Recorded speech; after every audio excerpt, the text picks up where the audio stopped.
다음번 외식 전에 여기 여러분의 지갑을 열기 위해 레스토랑에서 사용하는 15가지 전략에 주목해주세요.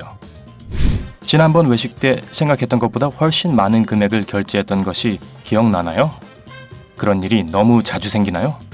레스토랑에서 여러분의 지갑을 열기 위해 사용하는 똑똑한 전략을 생각하면 그리 놀라운 것도 아닙니다. 물론 주문하지 않은 음식이 계산되었는지 확인해 볼 수는 있지만 그런 수법은 구닥다리입니다.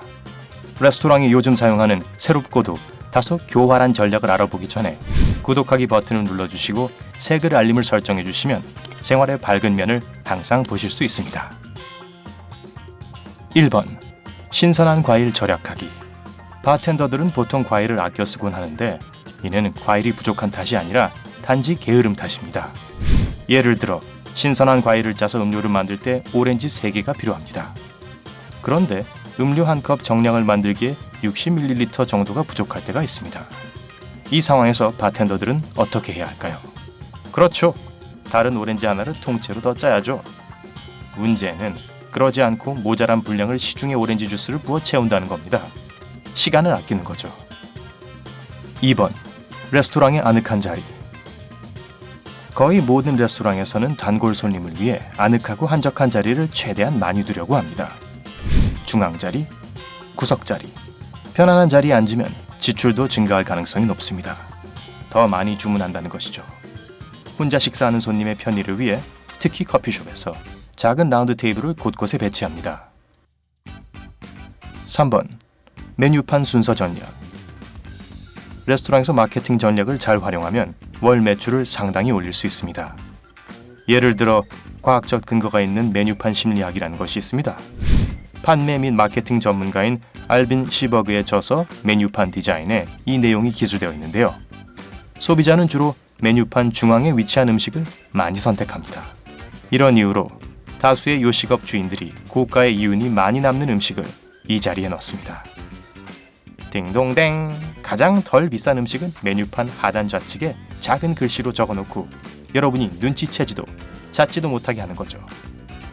또 우리가 가격을 비교하지 못하게 비슷한 메뉴를 각기 다른 페이지에 배치하거나 이상한 글꼴을 사용한답니다.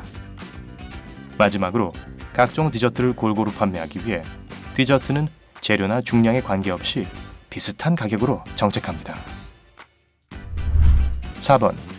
고가의 재료 전략.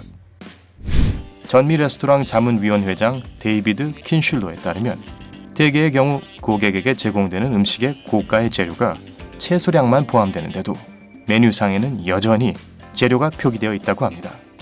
예를 들어 베리류나 씨앗류, 견과류, 트러플을 메뉴에 넣으면 인기가 많습니다. 그렇기 때문에 베리가 달랑 하나 들어가더라도 있긴 있다는 인식을 심어줘서 고객 만족도를 높이는 것이죠. 5번. 특이한 메뉴명. 메뉴 이름을 재미있게 짓는 것도 효과가 좋습니다. 여러 마케터가 상당히 많은 시간을 고민해 이름과 음식 설명 문구를 개발합니다. 둘 중 어떤 것이 더 맛있을 것 같나요? 농어 필레? 아니면 칠레 농어로 만든 필레? 벨기에 초콜릿으로 만든 케이크? 아니면 초코 케이크? 뭔가 있어 보이는 메뉴 이름을 개발하기도 합니다. 특히 이탈리안 레스토랑에서 효과가 좋은데 그런 곳에서는 보통 메뉴판에서 수프와 샐러드 섹션을 zuppe e insalata라고 하죠. 차오! 향수를 불러일으키는 것도 효과가 있습니다. 할머니가 만든 가리비나 벤 삼촌네 피자 같은 이름이 딱딱한 이름의 메뉴보다는 더 끌릴 겁니다. 6번.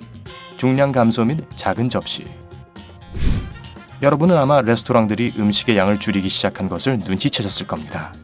그런데 가격은 그대로죠. 요식업 종사자들은 이러한 트렌드가 유통에서 시작됐다고 합니다. 예를 들면 1kg이 아니라 800g용 포장이 많아진 거죠. 게다가 일부 레스토랑에서는 접시의 크기를 줄여 양이 충분한 것처럼 보이게 하기도 합니다. 7번. 뷔페의 특별한 자리 배치.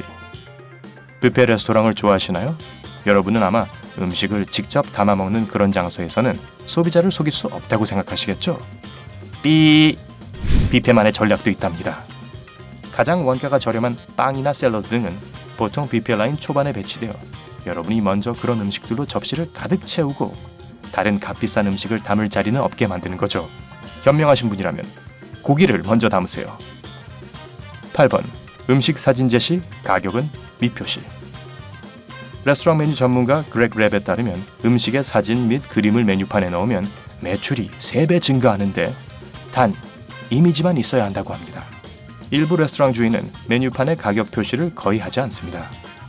코넬 대학 연구에 의하면 가격 표시 없이 메뉴를 고른 소비자들이 동일한 메뉴를 가격 표시를 보고 고른 소비자들보다 훨씬 많이 지출한 것으로 밝혀졌습니다.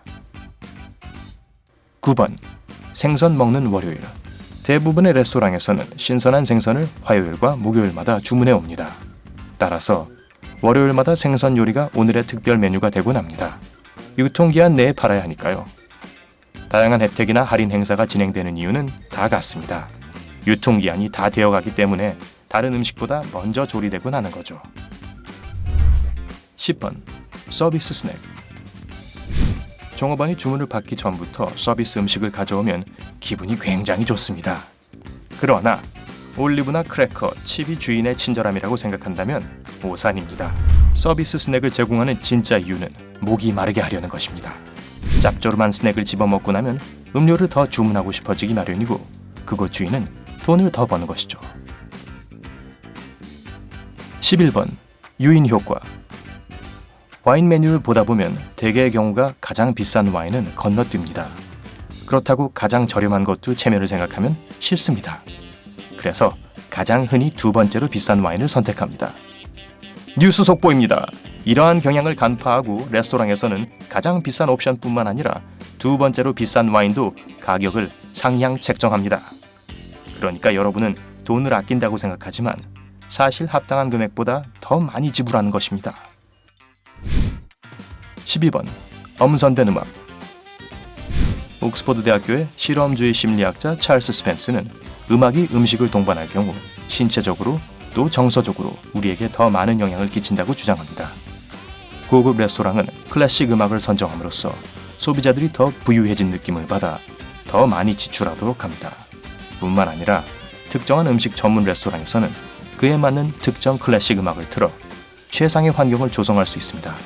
고급스럽게 들리는 프랑스 음악을 들으면서 값비싼 프랑스 와인을 마다할 사람이 어디 있겠어요. 잘 모르겠네요. 13번. 2인분 사이즈. 가끔 동일한 메뉴가 두 가지 옵션으로 제공되는 걸 볼 수 있습니다. 라지 사이즈와 스몰 사이즈인데요. 이러한 전략은 계층화라고 불립니다. 미국의 작가이자 칼럼니스트 회의론자인 윌리엄 파운드스톤이 그에 져서 가격은 없다, 당신이 속고 있는 가격의 비밀에서 기술한 개념입니다. 소비자는 작은 사이즈가 얼마나인지 전혀 모르기 때문에 스몰 사이즈가 더 가성비 좋을 것이고 따라서 돈을 아낄 수 있을 것이라 생각합니다. 그러나 레스토랑에서는 항상 스몰 사이즈를 더 높인 가격으로 판매해 사용되는 재료 비용을 절감합니다. 결국 양을 생각한다면 라지 사이즈가 더 나은 선택일 거예요. 14번. 어두운 조명. 조명은 식사 속도에 영향을 줄 수 있습니다. 보통 고급 레스토랑은 소비자가 편안할 수 있도록 실내에서 부드러운 조명을 선호합니다. 이런 차분한 분위기의 레스토랑에서는 머무르는 시간도 길어지고 지불하는 금액도 많아지는데 주인에게 가장 기쁜 소식이겠죠. 15번. 친절한 종업원. 흔히 레스토랑마다 기운 넘치고 친절한 종업원들이 있습니다. 레스토랑 주인이라면 누구나 좋은 종업원이 좋은 판매원이 될 거라고 생각합니다. 이 때문에 종업원이 여러분을 웃게 하고 칭찬을 하며 잘 나가는 메뉴를 추천해 주기도 하는 겁니다. 신뢰가 쌓이기 시작하면 고객들은 가격도 묻지 않고 특별한 제안에 선뜻 응하거나 심지어는 배불리 먹고도 디저트를 주문하기까지 합니다. 이러한 친절한 종업원 덕에 소비자는 레스토랑에 더 오래 머무르고 팁도 두둑하게 놓고 갑니다. 와, 완전히 새로운 종류의 수법이네요. 그쵸? 여러분은 레스토랑에서 이런 또는 이와 비슷한 전략을 눈치챈 적이 있나요? 아래 댓글에 남겨주세요. 좋아요 누르는 것 잊지 마시고요. 삶의 밝은 면을 항상 보고 싶다면 구독하기도 클릭해주세요.